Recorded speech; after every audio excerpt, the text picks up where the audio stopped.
Hello everyone, welcome back to our library. आपकी अपनी library में आपका स्वागत है। आज हम पढ़ेंगे मुंशी प्रेमचंद जी द्वारा रचित कहानी नमक का दरोगा। जब नमक का नया विभाग बना और ईश्वर प्रदत्त वस्तु के व्यवहार करने का निषेध हो गया तो लोग चोरी छिपे इसका व्यापार करने लगे। अनेक प्रकार के छल प्रपंचों का सूत्रपात हुआ। कोई घूस से काम निकालता था, कोई चालाकी से। अधिकारियों के पोबारे थे। पटवारी गिरी का सर्व सम्मानित पद छोड़ छोड़कर लोग इस विभाग की बरकंदाजी करते थे। इसके दरोगा पद के लिए तो वकीलों का भी जी ललचाता था। यह वह समय था जब अंग्रेजी शिक्षा और ईसाई मत को लोग एक ही वस्तु समझते थे। फारसी का प्राबल्य था। प्रेम की कथाएं और श्रृंगार रस के काव्य पढ़कर फारसिंदा लोग सर्वोच्च पदों पर नियुक्त हो जाया करते थे। मुंशी वंशीधर भी जुलेखा की वीर कथा समाप्त करके मजनू और फरहाद के प्रेम वृत्तांत को नल और नील की लड़ाई और अमेरिका के आविष्कार से अधिक महत्व की बातें समझते हुए रोजगार की खोज में निकले। उनके पिता एक अनुभवी पुरुष थे। समझाने लगे, बेटा, घर की दुर्दशा देख रहे हो, ऋण के बोझ से दबे हुए हैं। लड़कियां हैं, वह घास फूस की तरह बढ़ती चली जाती है। मैं कगारे पर का वृक्ष हो रहा हूँ, न मालूम कब गिर पड़ूं।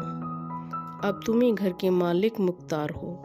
नौकरी में ओहदे की ओर ध्यान मत देना, यह तो पीर का मजार है। निगाह चढ़ावे और चादर पर रखनी चाहिए। ऐसा काम ढूंढना जहाँ कुछ ऊपरी आय हो।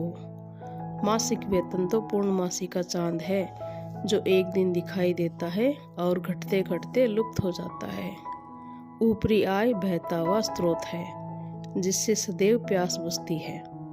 वेतन मनुष्य देता है, इसी से उसमें वृद्धि नहीं होती।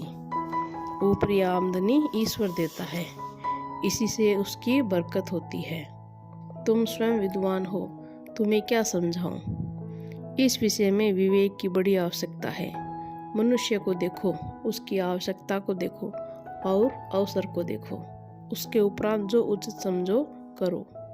गरज वाले आदमी के साथ कठोरता करने में लाभ ही लाभ है, लेकिन बेगरज को दांव पर पाना जरा कठिन है। इन बातों को निगाह में बांध लो, यह मेरी जन्म भर की कमाई है। इस उपदेश के बाद पिताजी ने आशीर्वाद दिया। वंशीधर आज्ञाकारी पुत्र थे।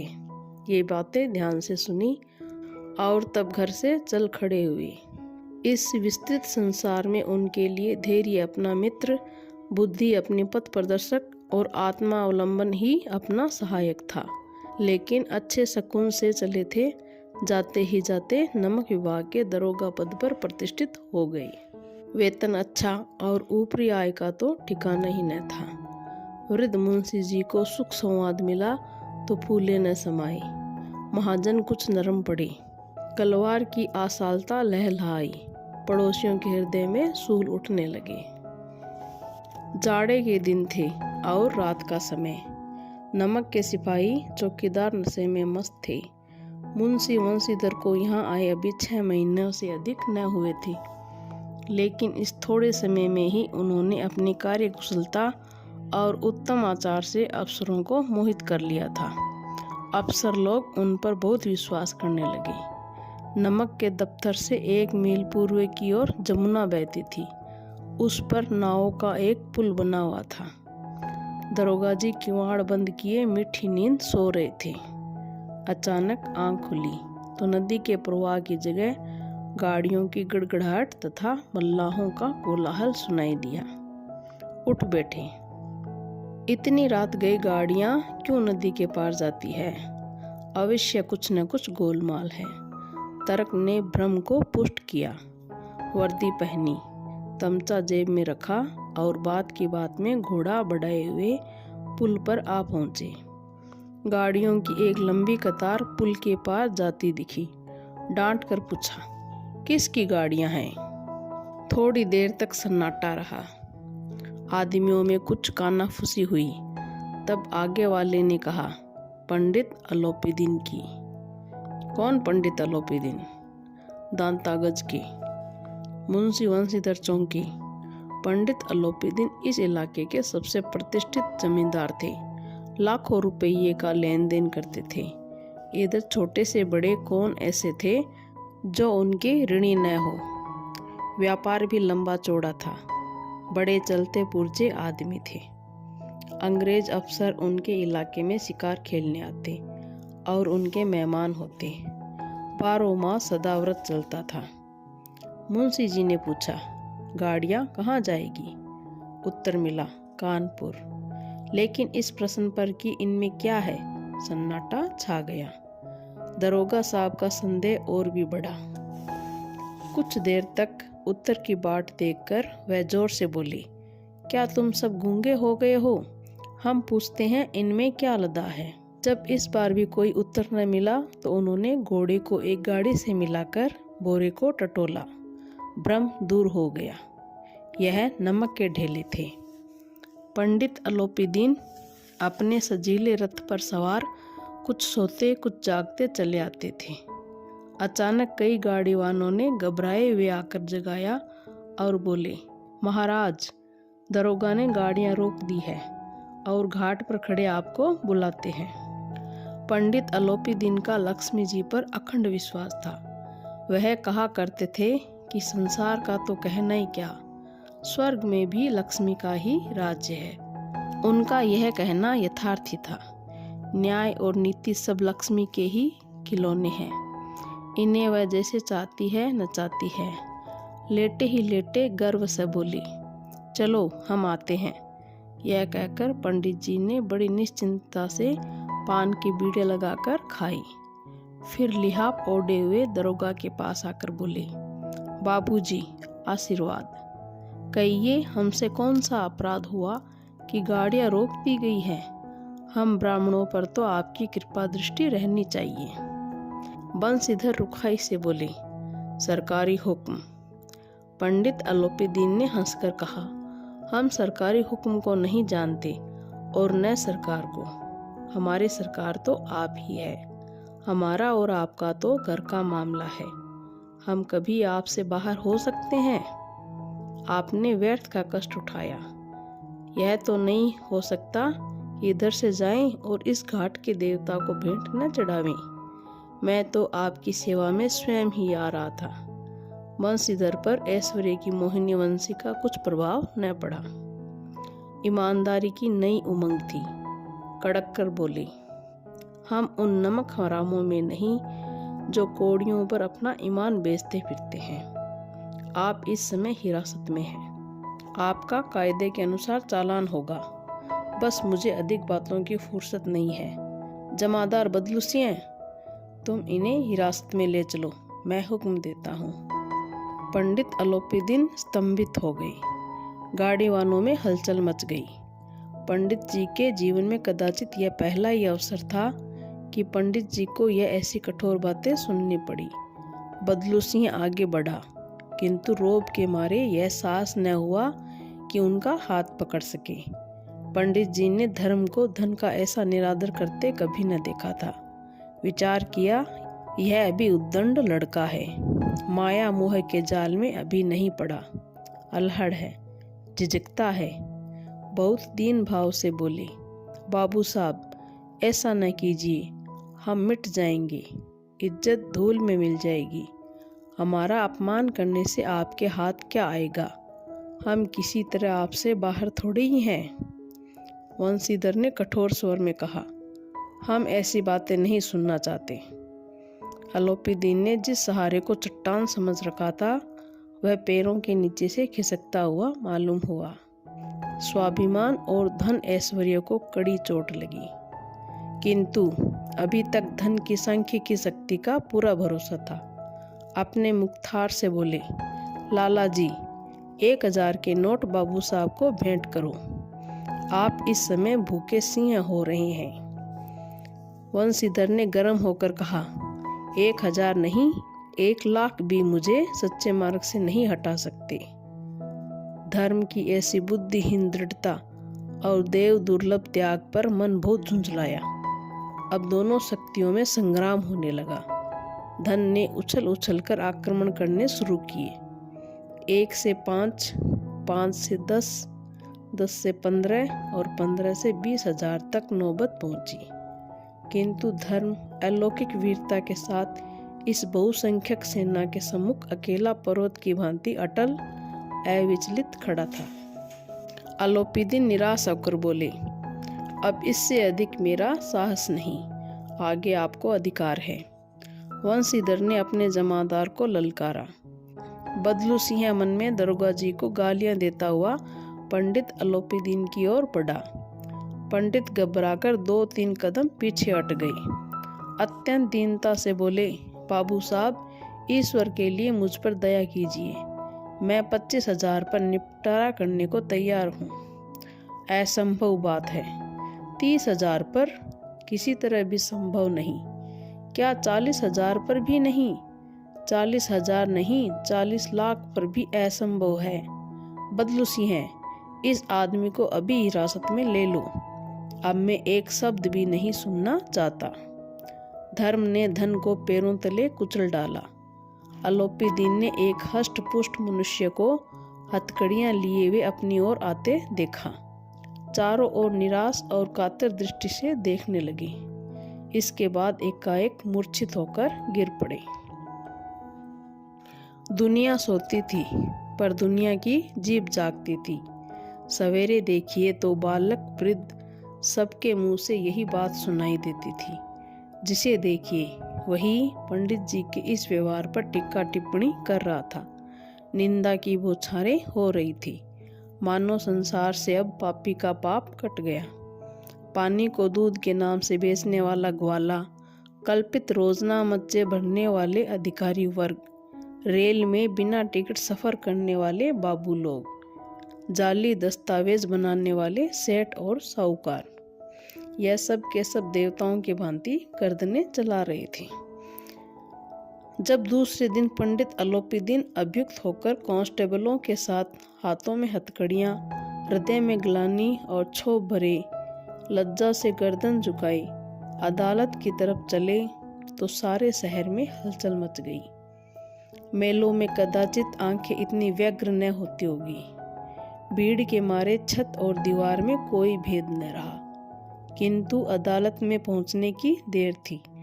पंडित अलोपीदीन इस अगाध वन के सिंह थे। अधिकारी वर्ग उनके भक्त, अमले उनके सेवक, वकील मुख्तार उनके आज्ञापालक और अर्दली, चपरासी तथा चौकीदार तो उनके बिना माल के गुलाम थे। उन्हें देखते ही लोग चारों तरफ से दौड़े। सभी लोग विस्मित हो रहे थे, इसलिए नहीं कि अलोपीदीन ने क्यों यह कर्म किया, बल्कि इसलिए कि वह कानून के पंजे में कैसे आए। ऐसा मनुष्य जिसके पास असाध्य साधन करने वाला धन और अनन्य वाचालता हो, वह क्यों कानून के पंजे में आए। प्रत्येक मनुष्य उनसे सहानुभूति प्रकट करता था। बड़ी तत्परता से इस आक्रमण को रोकने के निमित्त वकीलों की एक सेना तैयार की गई। न्याय के मैदान में धर्म और धन में युद्ध ठन गया। वंशीधर चुपचाप खड़े थे। उनके पास सत्य के सिवा न कोई बल था, न स्पष्ट भाषण के अतिरिक्त कोई शस्त्र। गवाह थे, किंतु लोभ से डांवाडोल। यहाँ तक कि मुंशी जी को न्याय भी अपनी ओर से कुछ खींचा हुआ दिख रहा था। वह न्याय का दरबार था, परंतु उसके कर्मचारियों पर पक्षपात का नशा छाया हुआ था। किंतु पक्षपात और न्याय का क्या मेल। जहाँ पक्षपात हो वहाँ न्याय की कल्पना भी नहीं की जा सकती। मुकदमा शीघ्र ही समाप्त हो गया।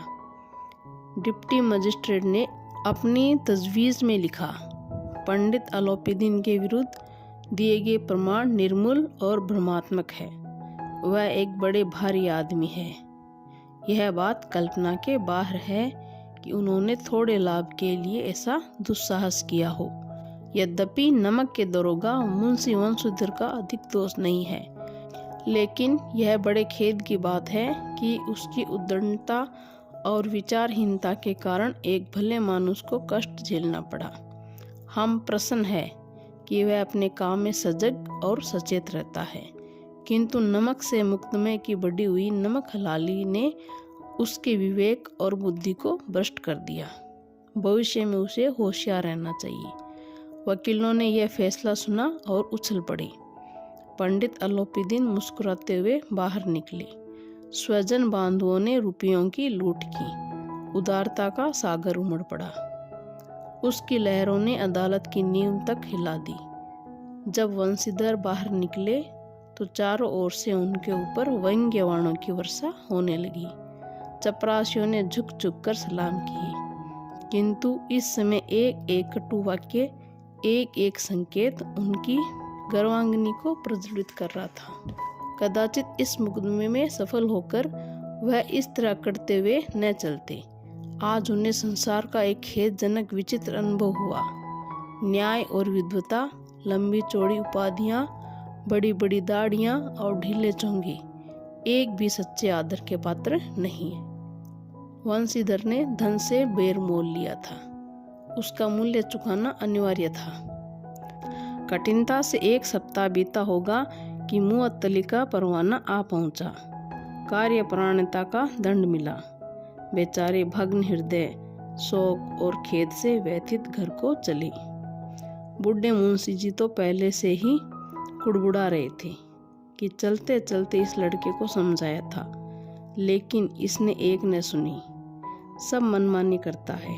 हम तो कलवार और कसाई के तगादे सहे बुढ़ापे में भगत बनकर बैठे, और वहाँ बस वही सुख की तनख्वाह।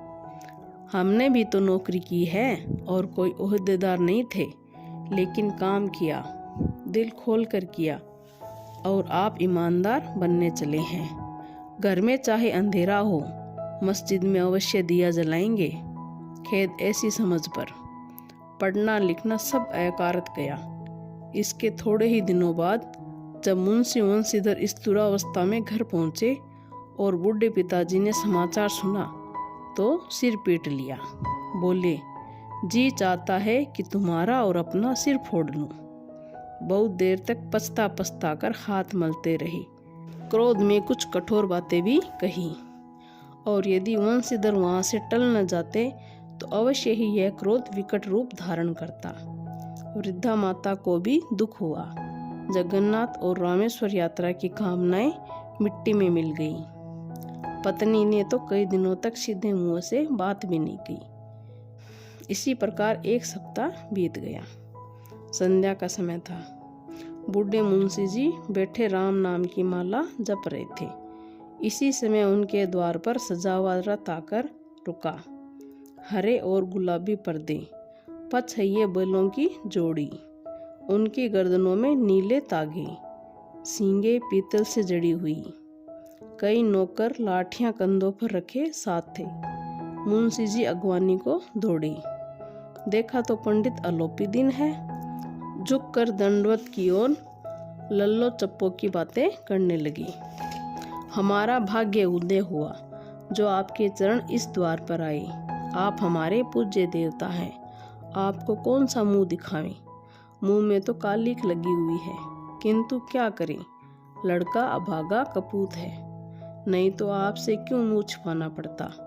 ईश्वर निसंतान चाहे रखे, पर ऐसी संतान न दे।